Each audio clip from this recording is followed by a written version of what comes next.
Matthew McConaughey est un acteur, réalisateur, scénariste et producteur de cinéma américain, né le 4 novembre 1969 à Uvalde, Texas, États-Unis. Il pense devenir réalisateur, mais c'est en tant qu'acteur qu'il est repéré. Début d'acteur dans les années 90. Engagé pour jouer dans le film Richard Linklater, Génération Rebelle, comédie dramatique qui sera considérée plus tard comme un film culte. Sa carrière démarre très vite après avoir obtenu le rôle principal de Lone Star de John Sayles. Matthew endosse en 1996 le rôle d'un avocat dans Le droit de tuer avec Samuel L. Jackson et Sandra Bullock. Steven Spielberg fait ensuite appel à lui pour son film sur l'abolition de l'esclavage Amistad.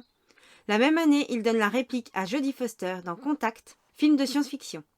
Il tient ensuite le premier rôle en direct sur Ed TV face à Woody Harrelson et Dennis Hopper. Les années 2000. Il tient le premier rôle du film de guerre U-571, dans lequel il a pour partenaire Bill Paxton ainsi qu'Harvey Keitel. Puis il connaît plusieurs échecs commerciaux et tourne principalement dans des comédies romantiques. Il partage l'affiche de la comédie populaire Un mariage trop parfait avec Jennifer Lopez, tandis que le drame indépendant 13 Conversations About One Thing passe inaperçu. De même pour le thriller psychologie Emprise. Matthew apparaît dans le film d'action post-apocalyptique Le règne du feu, où il est secondé par Christian Bale. En 2003, il rebondit avec une nouvelle comédie romantique, Comment se faire larguer en 10 leçons, où il côtoie une spécialiste en genre, Kate Hudson. Parallèlement, il joue dans la romance indépendante Teeny Tiptoes avec Kate Beckinsale. En 2005, il enchaîne 2 flops critiques. Il joue avec Penelope Cruz dans un film d'aventure, Sahara, ainsi que dans le thriller sportif Two for the Money, réalisé par DJ Caruso, qui lui permet d'avoir pour partenaire Al Pacino. La comédie romantique Playboy à saisir avec Sarah Jessica Parker est un succès. Il porte également le biopic We Are Marshall, qui est un échec.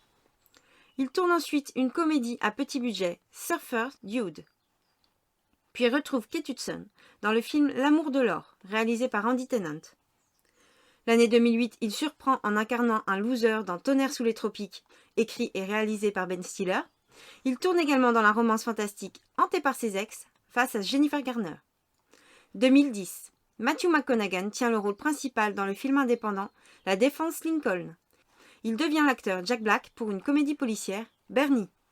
Il tient le premier rôle dans la comédie noire Killer Joe de William Friedkin avec Emily Hirsch, puis s'amuse de sa plastique dans le film indépendant à succès Magic Mike avec Channing Tatum.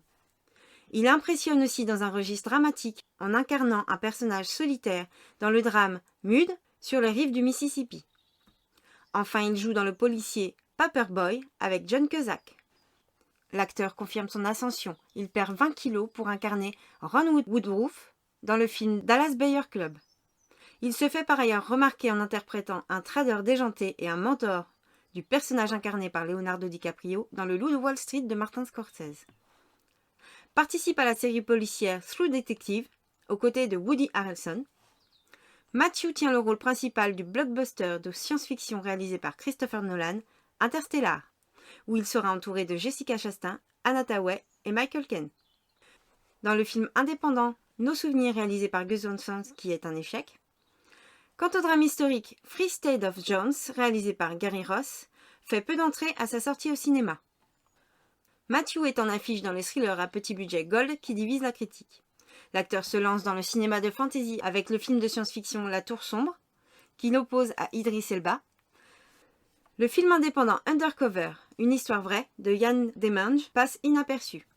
Tandis que le thriller Serenity, réalisé par Stephen Knight, face à Anna Thaouet, est finalement diffusé. Il retrouve ensuite Zac Efron dans la comédie dramatique The Beach Burn, écrit et réalisé par Harmony Korine.